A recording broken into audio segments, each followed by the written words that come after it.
le chasseront du Rwanda, Kagame, nous ferons ce que Mobutu faisait, nous allons installer un autre pouvoir à Kigali. Et je pourrais même être le premier ambassadeur de la RDC là-bas. Nous aurons le président de la République avec son colistier comme vice-président de la République. Dès qu'ils sont investis, ils prêtent serment, ils mettent en place un gouvernement, nous déconnons. La vérité, c'est que vous, nous, peuple, nous n'avons qu'une seule alternative. Soutenir le président de la République qui va mettre fin à la guerre à l'Est. D'ici là, lesquels salons lui sont fermés. Et monsieur président de la République, pendant qu'il est président de la République, est interdit de visa aux États-Unis. Donc le président Tshisekedi a réussi un exploit extraordinaire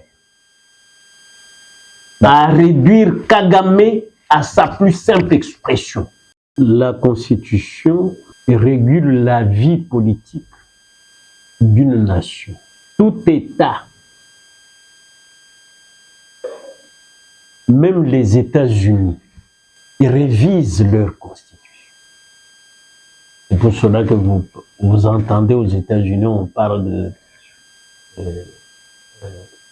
tel amendement, tel amendement. Comme des révisions. C'est des révisions. Oui. Chaque régime est venu changer sa posture. Nous sommes en 60. Oui. La loi fondamentale. En 64, sous Kasavubu, la constitution de Lulu Abu. Après le coup d'état de Mobutu en 65, c'est-à-dire Kasavubu est parti. Oui. Mobutu dirige par décret, puis 67, la constitution de Lancélé. Oui. Mobutu l'a révisé à maintes reprises. Kabila Laurent arrive, le décret loi constitutionnelle. Oui. Kabila Joseph l'a révisé et ça a été comme en 2006. Donc avec la constitution de la transition 1+4, oui, oui, oui. Issue de l'accord global et inclusif de Sun City. Oui, oui. Puis vint la constitution actuelle, 18 février 2006, oui. Après le référendum. Oui. 2011, comme Joseph Kabila était incapable de débattre, ça a été établi que intellectuellement, il ne pouvait pas avoir un débat avec son adversaire aux élections. Oui. Tu ne pourras pas faire face à Étienne Tshisekedi si nous avons les contours. Nous devons monter les machinations qu'il n'y ait pas de débat ni de contours. Nous ferons tout, comme c'est nous qui exerçons le pouvoir, contre vents et marées. Vous serez proclamé président de la République au premier, disons, après l'élection. Après les élections, oui, oui. Quand on a révisé cette constitution, le cardinal Monsengo a dit: est-ce que c'est légitime un pouvoir issu d'une élection sans majorité? Les turiféraires de Joseph Kabila, ceux qui l'ont isolé aujourd'hui du peuple, qu'ils étaient sûrs de leur victoire et le peuple va applaudir leur candidat. Parce qu'ils savaient qu'ils contrôlaient Moïmoulound. Oui. Et en perspective de ce changement, ils ont liquidé à temps Malou Malou.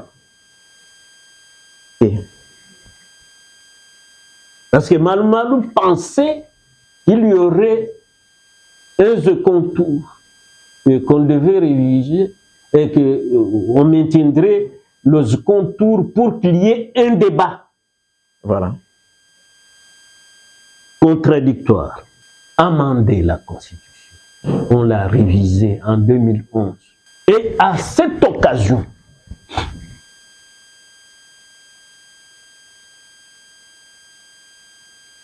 le pouvoir judiciaire verrouillé à l'article 220 a été déverrouillé. Article 220, hein? Oui, oui. Parce qu'il y a beaucoup de gens qui parlent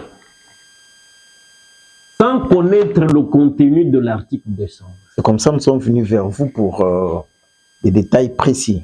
La forme républicaine de l'État. Cette expression ne veut rien dire. Parce que la forme de l'État, soit nous sommes un royaume ou un empire, soit nous sommes un État unitaire, soit nous sommes un État fédéral. Cette expression, la forme, veut dire quoi? Qui peut vous expliquer scientifiquement ce que c'est la forme républicaine? Parce qu'il y a des empires où la gestion du pouvoir est tellement démocratique. Tu ne diras pas qu'au Japon, il y a une dictature, c'est un empire. Et ils sont républicains, oui ou non? C'est pour cela que moi je dis, il y a des expressions comme chez Okitoun nous l'a affirmé, oui, venu du Rwanda. Or, les Rwandais ne maîtrisent pas la langue de Voltaire. C'est comme ça qu'on nous couche la forme républicaine de l'État. Ça veut dire quoi? Ça n'a rien, ça n'a pas de sens. C'est un concept venu du Rwanda. J'aimerais avoir un constitutionnaliste pointu. Voilà. Qui nous explique la forme républicaine de l'État. Le principe du suffrage universel. La forme représentative du gouvernement. C'est comme ça que chez nous, vous avez toujours des gouvernements éléphantesques. Le nombre et la durée des mandats du président de la République, l'indépendance du pouvoir judiciaire. Voilà, moi je suis d'abord au pouvoir judiciaire ici. En 2011, on a déverrouillé. Écoute comment se termine cet alinéa, le premier alinéa de l'article 20, oui. 220. Le pluralisme politique et syndical ne peuvent faire l'objet d'aucune révision. Pourquoi? Je parle du pouvoir judiciaire. Pourquoi j'en parle? Oui. À l'article 149, première version de 2006, oui. Du 18 février 2006. À l'article 149, le parquet, c'est-à-dire ce que nous appelons couramment le ministère public, oui, faisait partie du pouvoir judiciaire. Oui. Mais écoutez l'article 149, version 2011. Le pouvoir judiciaire est indépendant du pouvoir législatif et du pouvoir exécutif. Il est dévolu aux cours et tribunaux qui sont la Cour constitutionnelle, la Cour de cassation, le Conseil d'État, la Haute Cour militaire ainsi que les cours et tribunaux militaires. Mais dans cette version, c'est seulement les cours et tribunaux, c'est-à-dire les juridictions des magistrats assis. Oui. C'est-à-dire on a amputé le pouvoir judiciaire pour prendre le parquet et le coller à l'exécutif. C'est pour cela que le ministre de la Justice donne des injonctions au parquet, ne peut pas oser donner au juge. Mais le pouvoir judiciaire comprenait tout ça. En 2011, ce qui est interdit par le premier alinéa là, oui, a été déverrouillé. Et ce n'était pas adopté à un référendum. Les gens se sont rassemblés au palais du peuple, où on déverrouillé l'article 220 par rapport au pouvoir judiciaire. Et quand on parle des provinces, le déverrouillage de 220 sur les provinces, parce que je vais vous lire le dernier alinéa oui, de l'article 220, qui verrouille les provinces et les entités territoriales décentralisées. C'est verrouillé, on ne peut pas y toucher. Informellement interdite. Je crois que tous vos téléspectateurs comprennent. Oui, comprennent. Informellement interdite. toute révision constitutionnelle ayant pour objet ou pour effet de réduire les droits et libertés de la personne ou de réduire les prérogatives des provinces et des entités territoriales décentralisées. Et cela a été fait. Lorsqu'une crise politique grave et persistante menace d'interrompre le fonctionnement régulier des institutions provinciales, le président de la République peut, par ordonnance délibérée en Conseil des ministres et après concertation avec les bureaux de l'Assemblée nationale et du Sénat, dissoudre l'Assemblée provinciale. Or, ce pouvoir, cette prérogative ne concernait que l'Assemblée nationale. Parce que le Sénat est indissoluble. Le président peut dissoudre l'Assemblée et convoquer. Dans ce cas, la Commission électorale nationale indépendante organise les élections provinciales dans un délai de 60 jours à compter de la dissolution. Voilà. C'est le président qui dissout l'Assemblée provinciale. Ça, c'est la révision de 2011. Ce qui n'était pas prévu à l'article 197, première version de 2006, a été retoqué en 2011.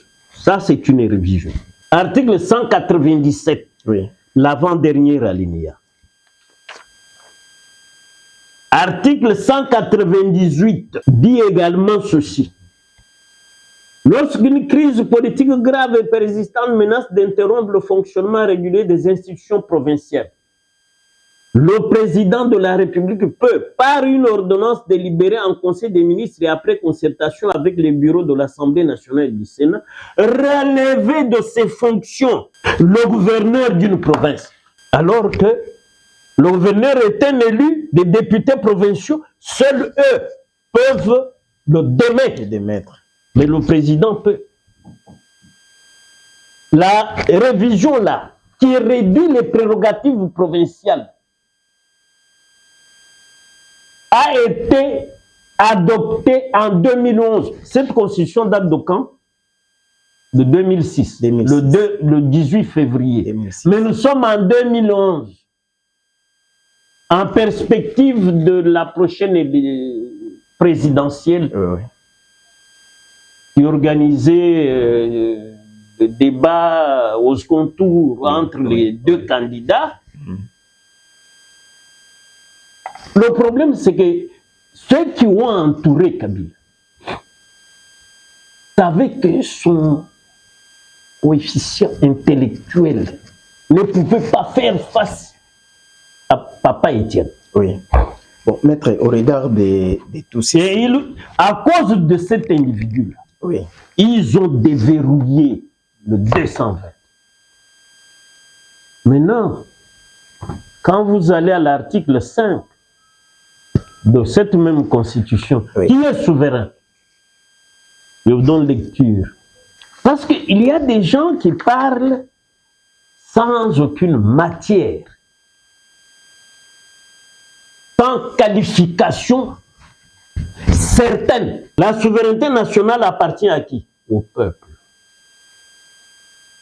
Tout pouvoir émane du peuple qu'il exerce directement par voie de référendum ou d'élection et indirectement par ses représentants. Article 5. Oui. Le peuple est souverain. Oui.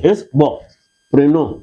Quand on a amendé en 2011, c'était au palais du peuple. Le peuple était mis de côté. Était mis de côté. Bon. Ils étaient des démocrates. Oui. Donc, Joseph Kabila était démocrate. Maître, en prélude, vous avez dit que même aux États-Unis, il y a des amendements à la Constitution, dans leur Constitution. Oui. Bon, au regard de tout ce que vous avez dit, faut-il changer notre Constitution? Nous sommes permis de changer la Constitution, oui ou non? La Constitution actuelle... Parce que ça fait débat, maître. La Constitution actuelle, je prends l'exemple de l'article 78. Lorsque nous n'avons pas une majorité parlementaire qualifiée, le président doit désigner un informateur. Vous avez vu quand le président Tshisekedi accède au pouvoir, On est resté avec le gouvernement Tshibala au-delà de 6 mois, je crois. Oui, ça a pris la moitié d'une année. Oui, oui. Le président Tshisekedi est élu pour le second mandat, 2023. Nsoumine commence à travailler en juin. C'est pour cela que moi je dis il faut l'avènement d'une nouvelle constitution avec un régime présidentiel où nous n'avons plus de premier ministre. Nous aurons le président de la République avec son colistier comme vice-président de la République. Dès qu'ils sont investis, ils prêtent serment, ils mettent en place un gouvernement, nous décollons. Nous n'avons pas besoin d'un régime hybride emprunté à la constitution française, mal ficelée à Kigali, et on nous impose ça. Ça, je tiens de qui? Le peuple le tient de Shewo Kitundu, qui défie tous les membres du PPRD en disant au peuple congolais aujourd'hui que cette constitution est venue de Kigali et qui l'ont amenée ici, c'est Roubaix-Roy et Calais.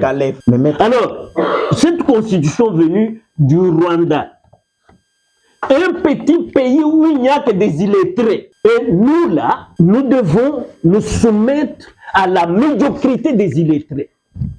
Mais maître, la même constitution qui est par devant vous là, puisque c'est lui, Michel, qui était derrière, le Belge, oui, valet du Rwanda.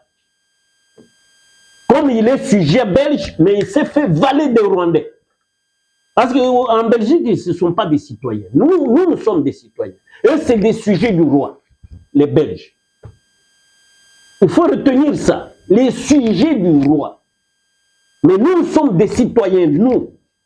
Et nous n'avons jamais été citoyens belges. Nous étions toujours les Congolais du Congo belge et du Rwanda-Urundi après la Première Guerre mondiale. Oui.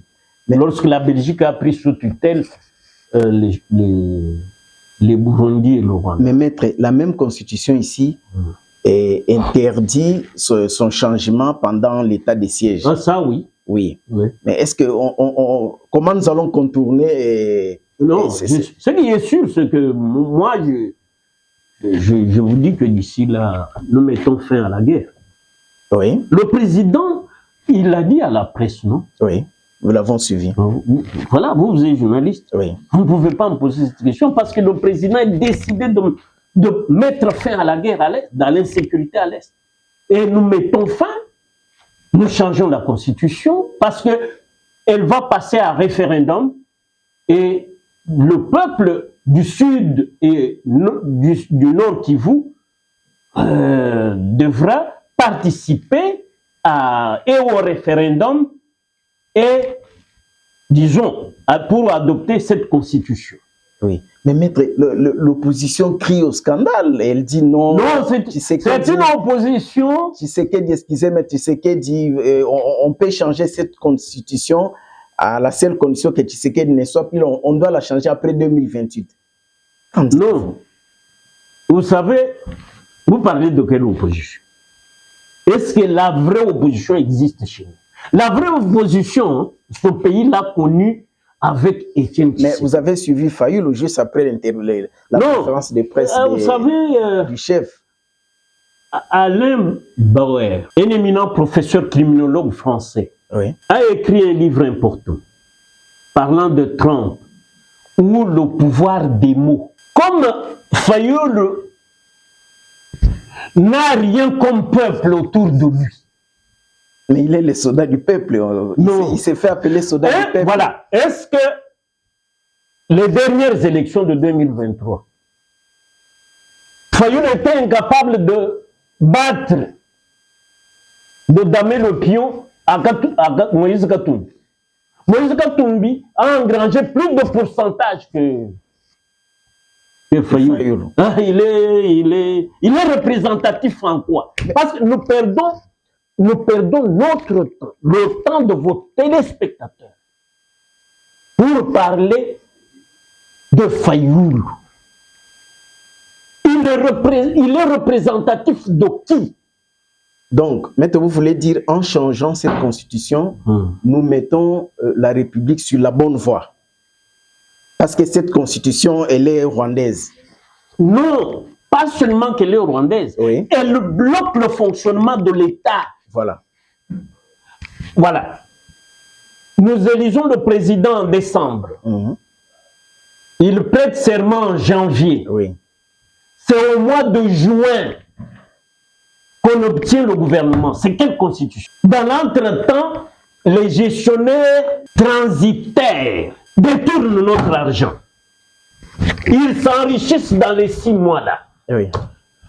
D'abord, il y a les vacances parlementaires, il y a ceci, il faut attendre la rentrée parlementaire pour que le Premier ministre désigné par le président de la République présente le programme du gouvernement. Oui. Quelles sont les conditions pour organiser les référendums dans ces pays, en RDC? Non, parce que la même opposition, la société civile, l'opposition et certains procès se disent non, ils sont contre l'organisation du référendum en RDC. Écoutez, c'est ça la consultation du peuple. Je vous ai lu l'article 5 de la Constitution, dit tout pouvoir émane du peuple. Oui. Mais maintenant, non, d'abord, le pouvoir appartient au peuple. Oui. Oh, dit, écoutez, c'est l'article 5. La souveraineté nationale appartient au peuple. Qui est souverain? Vos professeurs, soi-disant, là, sont-ils souverains par rapport à nous, peuples? Nous, peuples, nous voulons l'avènement d'une nouvelle constitution avec un régime présidentiel dont je vous ai décrit les avantages.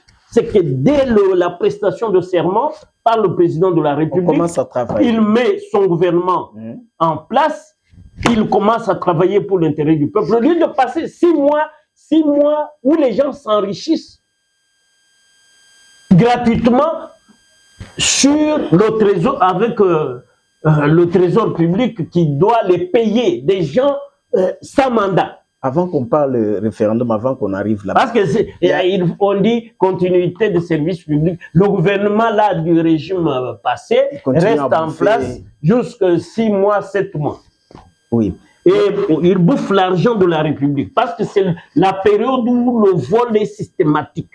Avec la nouvelle, avec le changement de conscience. Si nous, peuple, au référendum, nous disons, il a 7 ans, il va le compteur à 0, si le président de la République accepte le vœu du peuple, comme il a dit dernièrement, que le souhait du peuple est qu'il se présente. Mais cette fois-là, comme premier mandat de la 4e République, parce que c'est la nouvelle constitution. Bon, mais quelles sont les conditions pour organiser un référendum? Les conditions, c'est seulement on promulgue la loi référendaire, on projette un calendrier, pas nécessairement par la CENI, parce que pour moi, la nouvelle constitution, nous supprimons la CENI. La CENI tombe. Non, vos histoires là, institutions d'appui à la à la démocratie, c'est des bêtises, c'est des institutions budgétivores. Vous avez le truc de Olengankoy. Il fait quoi? C'est ça. Et chez nous, en Tchounoub, il y a un petit poisson crétin là, qu'on appelle un sensa. C'est des trucs qu'on mange lorsqu'on peut prendre son petit déjeuner et où on lit son journal. À la fin. Là. On prend ça comme un usgueule. L'incense. Et nous avons un sensa là qu'on gère. Olengankoye est en train de gérer une institution comme ça, un sens budgétivore. Vos trucs de ces sacs-là, même le truc de CNDH, c'est des budgétivores. Dans une démocratie, ce sont des institutions qui ne se justifient pas. Pourquoi? Parce que la justice régule tout. Mais je reviens encore. Quand vous avez un problème de presse, vous avez votre organisation des journalistes, pas CNSAC. L'UNPC.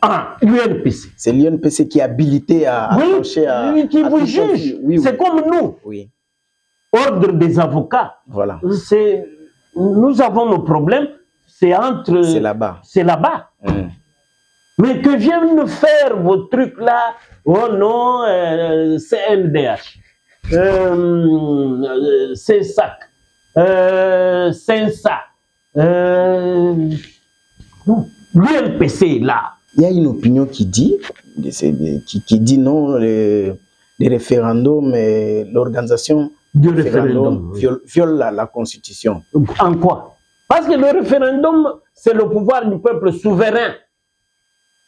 On soumet la Constitution, par exemple, où nous soumettons la Constitution à venir. Nous la soumettons au peuple. L'article 5 de cette Constitution qu'on va jeter à la poubelle de l'histoire dit que le souverain, c'est le peuple. Le pouvoir émane de lui. Le peuple adopte la Constitution parce que la loi référendaire demande que le peuple soit informé du texte qu'il va adopter. Oui. Nous avons la nouvelle Constitution, nous qui avons l'explication facile des textes. Voilà. Nous les praticiens, pas vos soi-disant professeurs qui sont contre. Pratiquement la fin de notre émission. Oui. Est-ce que vous avez un dernier mot à lancer? Le dernier mot, c'est que le peuple congolais ne doit pas écouter les chansonniers d'une opposition non républicaine.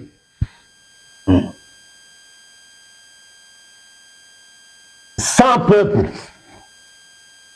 Quand il convoque une manifestation, au maximum 20 personnes. Quelles sont-elles ces personnes? Femmes, enfants, petits frères, petites sœurs, cousins, cousines et neveux.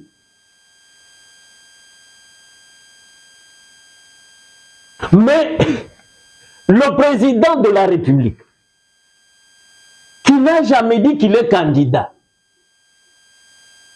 qui dit laissez-moi finir mon second mandat, je travaille pour le peuple. Il le dit lui-même. La loi suprême, c'est l'intérêt du peuple. Le salut du peuple, c'est ça la loi suprême pour l'actuel président. Écoutons-le, parce que lui travaille dans notre... Il travaille à salut du peuple. Mais les autres là, c'est ventre collé à la matière, c'est des gens qui cherchent à torpiller la politique de développement. Par exemple, un Congolais qui critique les accords de Washington, comme Mouteb, soi-disant monseigneur, qui ment au peuple. Les gens disent souvent mentir le peuple. Non, on ment à quelqu'un, ment au peuple. Que les accords de Washington ont donné aux États-Unis 99 ans d'exploitation de nos minerais. Il a trouvé ça où? Dans quel texte? Parce que moi j'ai les accords ici. Ma vie c'est la lecture. Quand je lis comme exégète pour analyser les textes, je ne trouve nulle part où ces accords donnent aux États-Unis 99 ans, 99 ans d'exploitation de nos minerais. Voilà la vérité. La vérité, c'est que vous, nous peuples, nous n'avons qu'une seule alternative. Soutenir le président de la République qui va mettre fin à la guerre à l'Est. D'ici là, croyez-moi, je ne peux pas, je ne suis pas un devin pour vous donner la date, mais tout se fait silencieusement. Le grand stratège que le Congo ait eu s'appelle Félix Antoine Tshisekedi Tshilombo, qui par sa doctrine du fisseur a érodé le pouvoir de Kagame au point que Kagame est devenu ce que Nguz Akarlibond a appelé Yohani Mutembezi. Donc Kagame devient errant. Il est frappé par une paranoïa qui le rend